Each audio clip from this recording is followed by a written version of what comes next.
আল্লাহ আমার রব, এই রবি আমার সব। দামে দামে তন মনে তারি অনুভব। তোমার দুনিয়াতে আমি যেদিকে তাকাই, অথই নিয়ামতে ডুবে আছি সবাই। পাক পাখালির গানে শুনি তসবি কলরব, তসবি কলরব। আল্লাহ আমার রব, এই রবি আমার সব। আসসালামু আলাইকুম প্রিয় দর্শক, আপনারা যারা দেশে আছেন প্রবাসে, সবাইকে জানাই অনেক অনেক প্রীতি ও শুভেচ্ছা। শুরু হলো অ্যান্টিবায় আয়োজিত এবং লাভেলো নিবেদিত অনুষ্ঠান আপনার জিজ্ঞাসা। আপনাদের সাথে আছি আমি জয়নুল আবেদিন আজাদ, আর আপনাদের মনে জায়গা প্রশ্নের জিজ্ঞাসার জবাব দিচ্ছেন বিশিষ্ট আলেম ডক্টর মোহাম্মদ সাইফুল্লাহ। আসসালামু আলাইকুম ওয়া রাহমাতুল্লাহি ওয়া বারাকাতুহু। প্রিয় দর্শক, চলুন তাহলে জিজ্ঞাসার জগতে। শুরুতে একটি চিঠি পাঠিয়েছেন এম এ গফুর, কানাইখালী নাটোর থেকে। লিখেছেন, বেশ কবছর থেকে মুসলিম বিশ্বে আলোচনা হচ্ছে একই দিনে মুসলিম বিশ্বে ঈদ উদযাপন করার। ইসলামী শরিয়া অনুযায়ী এটা কি সম্ভব? ধন্যবাদ এই ভাইকে। তিনি একটি গুরুত্বপূর্ণ প্রশ্ন করেছেন যে ইদানিং দেখা যাচ্ছে যে একটি বিষয় নিয়ে ব্যাপক আলোচনা হচ্ছে, সেটি হলো যে গোটা মুসলিম বিশ্বে অথবা সারা পৃথিবীতে একই দিনে ঈদ পালন করা যায় কি না। মূলত এই বিষয়টি নিয়ে ইদানিং নয়, আরও অনেক আগে এই বিষয় নিয়ে ওআইসি রাষ্ট্রভুক্ত যে সমস্ত দেশগুলো আছে সেগুলোকে ডেকে রাবেতাতুল আলম আল ইসলামী, যেটা মুসলিম লীগ হিসেবে পরিচিত, এরই অধীনে একটা বড় ধরনের ফেক কাউন্সিল রয়েছে। এই ফেক কাউন্সিলের ওলামায়ে কেরামরা বসেছেন এই বিষয় নিয়ে। বসে আলেমদের যে এই বিষয়ে মতপার্থক্য বা মতবৈচিত্র্য আছে, এই মতবৈচিত্র্যের উপর আলোচনা হয়েছে, গবেষণা হয়েছে, আদৌ কি এটা পসিবল কিনা এই বিষয় নিয়ে আলোচনা হয়েছে। সেখানে এই ওআইসিভুক্ত দেশগুলোর যারা দায়িত্বশীল রয়েছেন তাদের সুপারিশ ছিল এই মর্মে যে যদি সম্ভব হয় তাহলে সারা পৃথিবীতেই মূলত একসাথে ঈদ করার বিষয়টি করা যেতে পারে। তাহলে এটা মুসলিম উম্মার জন্য একটি গুরুত্বপূর্ণ একটা ডিসিশন হতে পারে, সবাই একসাথে ঈদ পালন করতে পারে। ডিসিশন হওয়ার পর থেকে আজকেও প্রায় অনেক দিন অতিক্রম করে গেছে, অনেক বছর অতিক্রম করে গেছে। দেখা গেছে যে এটা করা সম্ভব হয়নি। কেন সম্ভব হয়নি? যেহেতু বাস্তবতা এখানে খেয়াল রাখতে হবে, সেটা হচ্ছে এই শরিয়ার সাথে এখানে বাস্তবতার বিষয়ে জড়িত আছে। ফলে এই মাসআলার মধ্যে মূলত আমরা জানি একেবারে সাহাবায়ে কেরামদের যুগ থেকে, যেহেতু হাদিস খুরাইব রাদিয়াল্লাহু তাআলা আনহু, যেটি ইমাম বুখারী রাহমাতুল্লাহ তাআলা সহিহে বর্ণনা করেছেন আব্দুল্লাহ ইবনে আব্বাস রাদিয়াল্লাহু তাআলা আনহু থেকে, ওই হাদিস থেকে বোঝা যাচ্ছে যে মূলত আব্দুল্লাহ ইবনে আব্বাস রাদিয়াল্লাহু তাআলা আনহু দ্বিমত পোষণ করেছেন চাঁদ দেখার বিষয়ে। রাসূলুল্লাহ সাল্লাল্লাহু আলাইহি ওয়াসাল্লামের নির্দেশনা যেটি, সেটা আব্দুল্লাহ ইবনে আব্বাস রাদিয়াল্লাহু তাআলা স্পষ্ট করেছেন, বলেছেন যে আমরা চাঁদ দেখেই সিয়াম শুরু করেছি, সুতরাং আমরা চাঁদ দেখেই ঈদ করব, আমরা চাঁদ দেখেই সিয়াম ভঙ্গ করব, চাঁদ দেখার উপর নির্ভর করব, আমরা আমাদের চাঁদ দেখার উপর নির্ভর করব। এখান থেকে স্পষ্ট বোঝা যায় যেটা, সেটা হলো সেই সময় থেকে আরম্ভ করে মূলত আল্লাহ রাসূল সাল্লাল্লাহু আলাইহি ওয়াসাল্লামের সাহাবাদের সময় থেকে শুরু করে, সেই যুগ থেকে আরম্ভ, সাহাবীদের যুগ থেকে আরম্ভ করে আল্লাহ রাসূল সাল্লাল্লাহু আলাইহি ওয়াসাল্লামের পরবর্তী সময় শেখুল ইসলাম ইবনে তাইমিয়া রাহমাতুল্লাহ মাজমু ফতোয়ার মধ্যে উল্লেখ করেন। শেখুল ইসলাম ইবনে তাইমিয়া রাহমাতুল্লাহর ইন্তেকাল হয়েছে, তার মৃত্যু হয়েছে 728 হিজরি সনে। তিনি তার ফতোয়ার মধ্যে উল্লেখ করেন যে সেই সময় থেকে আরম্ভ করে তিনি তার ফতোয়ার মধ্যে উল্লেখ করতেছেন যে আমার যুগ পর্যন্ত আলেমদের এই মাসআলার মধ্যে দ্বিমত থাকলেও, মতপার্থক্য থাকলেও আলেমদের মধ্যে, কিন্তু কোনো যুগে আলেমরা অথবা কোনো যুগে কেউ এই ধরনের আমল করে নাই বা প্রমাণিত হয় নাই যে একসাথে সৌদি আরব অথবা অন্য কোনো রাষ্ট্রের অথবা অন্য কোনো দেশের চাঁদ দেখার উপর নির্ভর করে তারা সিয়াম পালন করেছে, বরং সবাই তার ভূখণ্ডের চাঁদ দেখার উপর নির্ভর করেই কী করেছে, সিয়াম পালন করেছে। আমরা জানি উমাইয়া খেলাফতের সময় খেলাফত বিস্তৃতি লাভ করেছে, বিশাল আফ্রিকার এক বিশাল এলাকা নিয়ে, তারপরে এশিয়ার এক বিশাল এলাকা নিয়ে, উমাইয়া খেলাফতের পর আব্বাসীয় খেলাফতের সময় আফ্রিকা সহ ইউরোপ পর্যন্ত বিশাল ভূখণ্ড ইসলামের মধ্যে এসেছে। কিন্তু কোথাও এটি প্রমাণিত হয়নি, কোথাও এটা সাব্যস্ত হয়নি কোনো যুগে এটি ঐতিহাসিকভাবে সাব্যস্ত হয়নি, কারণ একই খেলাফতের অধীনে মানে উমাইয়া খেলাফতের সময় ছিল, আব্বাসীয় খেলাফতের কিছু সময় ছিল, মানে একেবারে বিচ্ছিন্ন ছিল না, সবাই একই নির্দেশনার অধীনে ছিল। এত সত্ত্বেও এটা প্রমাণিত হয়নি যে তারা কী করেছেন, এই নির্দেশ দিয়েছেন যে তোমরা মানে এখন থেকে মানে আমরা যেভাবে বলবো সেভাবে সিয়াম পালন করবে। কারণ হচ্ছে বাস্তবতা হচ্ছে এর বিপরীত। বাস্তবতা হচ্ছে দেখা যায় যে এক ভূখণ্ডের মধ্যে সূর্য দেখা যাচ্ছে, আর এক ভূখণ্ডের মধ্যে সূর্য দেখা যাচ্ছে না, এক ভূখণ্ডের মধ্যে রাত, আর এক ভূখণ্ডের মধ্যে সকাল, আর এক ভূখণ্ডের মধ্যে দুপুর, আর খেলাফতের অধীনে বিভিন্ন ভূগোল অঞ্চল হওয়ার পরেও সে আঞ্চলিক বৈচিত্র্যের কারণে এই নির্দেশ আসে। চাঁদ একসময় উঠছে, একসময় অস্ত যাচ্ছে, সে কারণে একই খেলাফতের অধীনে থাকার পরও একসাথে ঈদ করা হয়নি। এটি শেখুল ইসলাম রহমতুল্লাহ 788 হিজরি সনে বলতেছেন। এবার আসুন 788 হিজরি সন থেকে আরম্ভ করে মানে 1400 মানে 1300 হয়তো 81 অথবা 83 এই ধরনের হবে, মানে এই সময় পর্যন্ত সর্বোচ্চ ওলামা পরিষদের ওলামায়ে কেরাম, সৌদি আরবের সর্বোচ্চ মানে ওলামা পরিষদে যেই ফতোয়া বোর্ড রয়েছে, ফতোয়া বোর্ডের ওলামায়ে কেরাম যখন মানে এই বিষয় নিয়ে আলোচনা করেছেন, তখনও শেখ বিন বাজ রহমতুল্লাহ আলাইহির সভাপতিত্বে অনুষ্ঠিত ওই প্রোগ্রামের মধ্যে এই কথা স্পষ্ট করা হয়েছে যে এই ইখতিলাফ মূলত ছিল, কিন্তু কোনো যুগে মানে কোনো যুগে না আলেমদের পক্ষ থেকে না সাধারণ মানুষের পক্ষ থেকে এই ধরনের কোনো উস্কানি বা এই ধরনের কোনো আহ্বান বা এই ধরনের কোনো চিন্তা নিয়ে আসা হয়েছে যে কিভাবে আমরা সবাই মিলে একসাথে কী করতে পারি, ঈদ করতে পারি। তার কারণ হচ্ছে মূলত বাস্তবতার কারণে মূলত মানে এই ইখতিলাফ থাকা সত্ত্বেও মানে এই কাজটি সম্পন্ন হয়নি। সেটা বলা হচ্ছে 1400 বছর পর্যন্ত যে মাসআলা নিয়ে মতপার্থক্য রয়েছে, কিন্তু সমস্ত ওলামায়ে কেরাম এবং সমস্ত উম্মাহ আমল করেছে একটি বিষয়, সেটা হচ্ছে প্রত্যেকটি জনপদের চাঁদ দেখার উপর নির্ভর করে মূলত ডিসিশন হয়েছে এবং সেই অনুযায়ী ঈদ পালন করেছে। এখান থেকে আমরা যেটা বুঝতে পারলাম সেটা হলো এই মূলত এই কাজটি বাস্তবতার সাথে একটি একেবারে ওতপ্রোতভাবে জড়িত। এবার আসুন, শরিয়া যদিও এলাউ করে, শরিয়াতে যদিও এলাউ করে থাকে মানে যে একসাথে ঈদ করার বিষয়টি, আদৌ কি এটি পসিবল কিনা, তখন এই প্রশ্নের উত্তরের মধ্যে আমরা বলবো যে হ্যাঁ এটা পসিবল নয়। তার কারণ হচ্ছে, কারণ আপনি যদি নির্দিষ্ট করেন সৌদি আরবের সাথে মানে ঈদ করার জন্য, সৌদি আরবে যখন চাঁদ দেখার বিষয়টি ঘোষণা করা হবে মানে দেখা যাচ্ছে যে তখন বাংলাদেশের রাত্র 11:30 থেকে 12টা, মানে 11:30 কমপক্ষে 11:30, মানে তখন মানে আমাদের লোকেরা তারা কি তারাবির নামাজ পড়বে নাকি পড়বে না, এখন কি তারা কি অপেক্ষা করবে 11:30 পর্যন্ত তারাবির সালাতের জন্য নাকি, মানে তখন এটা একটা মানে বড় ধরনের সমস্যা তৈরি হবে। আচ্ছা, সৌদি মানে বাংলাদেশের কথা বাদ দিলাম, বাংলাদেশের পরে পূর্বের দেশে যাবেন, জাপানের দেশে যাবেন, তখন ফজর হয়ে যাচ্ছে, তারা কি সিয়াম ছাড়া ফজর করবে নাকি তারা অপেক্ষা করবে সৌদি আরবের ঘোষণার জন্য যে আমরা কি সিয়াম পালন করবো? ভৌগোলিক পার্থক্য। সুতরাং মানে পূর্বের যে দেশ রয়েছে একেবারে পৃথিবীর আবার পশ্চিমের ভিন্ন অবস্থা, হ্যাঁ, সুতরাং মানে পূর্বের যে দেশ রয়েছে সেই দেশে এটি পসিবল নয়। ঠিক ওর উল্টা দিক হচ্ছে পশ্চিমের যে দেশ রয়েছে সেই ভূখণ্ডেও ঠিক একইভাবে ওই দিনের তারা তখন সিয়াম পালন করতেছে, তারা এগিয়ে আছে। সুতরাং মানে এই ভৌগোলিক কারণে যে বাস্তবতা মানে এইটাকে যদি কেউ অস্বীকার করেন তিনি সত্যিকার অর্থে আসলে মানে বুঝতে হবে যে মানে তিনি ভৌগোলিক বৈচিত্র্য বুঝেন নাই, ইসলামও বুঝেন নাই, তারপরে বাস্তবতাও বুঝেন নাই। যে সমস্ত বিধানগুলো খুব স্পষ্ট করে যে বিষয়টি আমরা উল্লেখ করতে চাই, যে সমস্ত বিধানগুলো সূর্যের সাথে সম্পৃক্ত, চাঁদের সাথে সম্পৃক্ত, এগুলো মূলত ভৌগোলিক মানে অবস্থানের সাথে এগুলির সম্পর্ক রয়েছে। কারণ মানে চাঁদ তো আমি যে ভূখণ্ডে আছেন সেই ভূখণ্ডের সাথে সম্পর্কিত হবে। আমাদের সালাত প্রসঙ্গে আসি, যে সৌদি আরবে আমাদের থেকে যেমন ফজর তার 3 ঘন্টা পরে পড়বে, জোহর আমাদের থেকে 3 ঘন্টা পরে পড়বে, এখানে আমরা সূর্যের উদয় অস্তের পার্থক্য মেনে নিচ্ছি, নিতে বাধ্য। আর চন্দ্র তো একটি গ্রহ, সূর্যকে আবর্তন করতে চলে, তো সেখানেও তো আপনার চন্দ্রের যে উদয় অস্তের পার্থক্য থাকবে। হ্যাঁ, এবং পার্থক্য রয়েছে এই বিষয়ে আলেমদের এবং এই বিষয়ে মানে যারা মানে মহাকাশ বা মহাবিশ্বের মানে মানে সৌরজগতের বিষয় নিয়ে যারা গবেষণা রয়েছেন তাদের কারো মতে দ্বিমত নেই যে চন্দ্রের উদয়স্থলের মধ্যে পার্থক্য রয়েছে। চন্দ্র হচ্ছে উপগ্রহ, সুতরাং এর মধ্যে কোনো পার্থক্য নেই। মানে মানে এর মধ্যে যে মানে এই ব্যাপারে আলেমদের মধ্যে কোনো দ্বিমত নেই, এটি ঐক্যমতে সাব্যস্ত হয়েছে যে চন্দ্রে মানে চাঁদের যে উদয়স্থল রয়েছে, উদয়স্থল পৃথিবীর উপর পৃথিবীর বিভিন্ন ভূখণ্ডে বিভিন্ন সময় রয়েছে।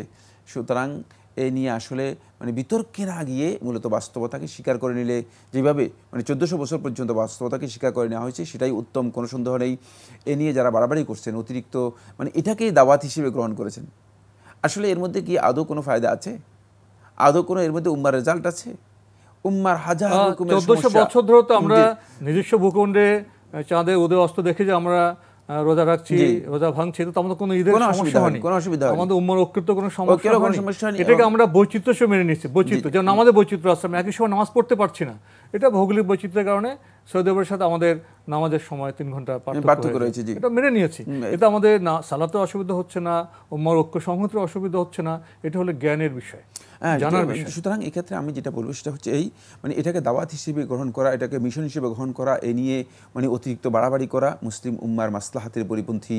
এখানে মুসলমানদের স্বার্থ নেই, বরং মুসলমানদের অনেক গুরুত্বপূর্ণ বিষয় রয়েছে যেটা মুসলিম উম্মার জন্য প্রয়োজন, সেটা আমাদের সেদিকে লোকদেরকে আমাদেরকে আহ্বান করা দরকার।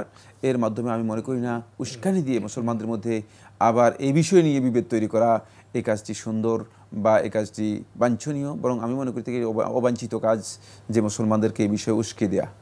আমরা একটি চিঠি পড়ছিলাম, পাঠিয়েছেন এম এ গফুর, কানেখালী, নাটোর থেকে। আপনি আরও লিখেছেন, সৌদি আরবের সঙ্গে মিল রেখে আমাদের দেশের কয়েকটি জেলায় ঈদ উদযাপন করা হয়ে থাকে, এটা কি ঠিক আছে?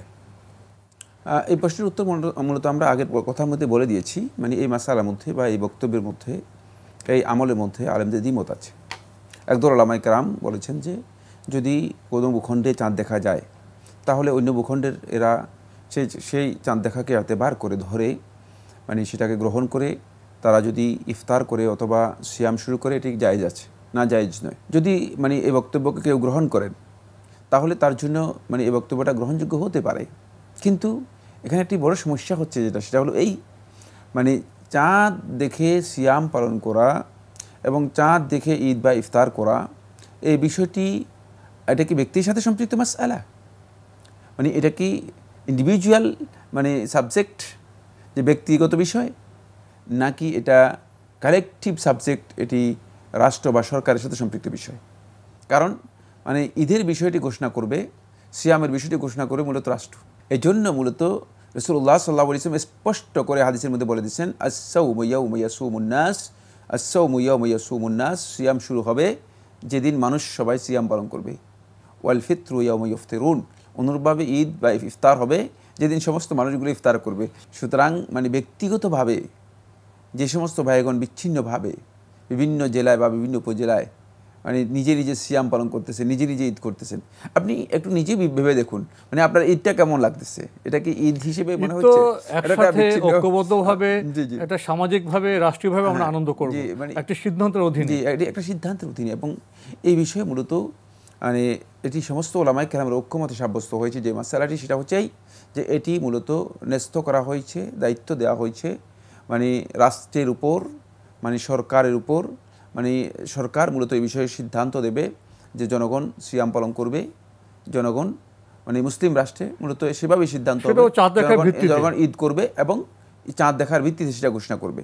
মানে তাদের চাঁদ দেখার একটা কমিটি থাকবে, একটা দায়িত্ব গ্রুপ থাকবে যারা চাঁদ দেখে মানে অথবা মুসলিম উম্মার যে কোনো ব্যক্তি তিনি চাঁদ দেখলে তিনি এসে সাক্ষ্য দিবেন, তিনি বলবেন যে আমি চাঁদ দেখেছি। ওইটাই তো রাষ্ট্রীয় ব্যবস্থাপনার অধীনে, তো রাষ্ট্রীয় ব্যবস্থা ওই পদ্ধতিতে এগুলো হয়। মানে তিনি ঘোষণা করবেন না ঈদ, তিনি ঘোষণা করবেন না সিয়াম, বরং সরকার কর্তৃপক্ষ ঘোষণা করবেন, যে সরকারের পক্ষ থেকে ঘোষণা আসবে যে সৌদি আরবে বোধহয় বিচারপতিরা কর্তৃপক্ষ তো সেখানে ঘোষণা করেন, কোর্ট সাক্ষ্য নেওয়ার পরে মানে সৌদি আরবের সর্বোচ্চ মানে যে এর জন্য যে দায়িত্বশীল রয়েছেন ওয়াজাতুল ইসলামিয়ার মধ্যে, তারাই এ ব্যাপারে সিদ্ধান্ত দেন।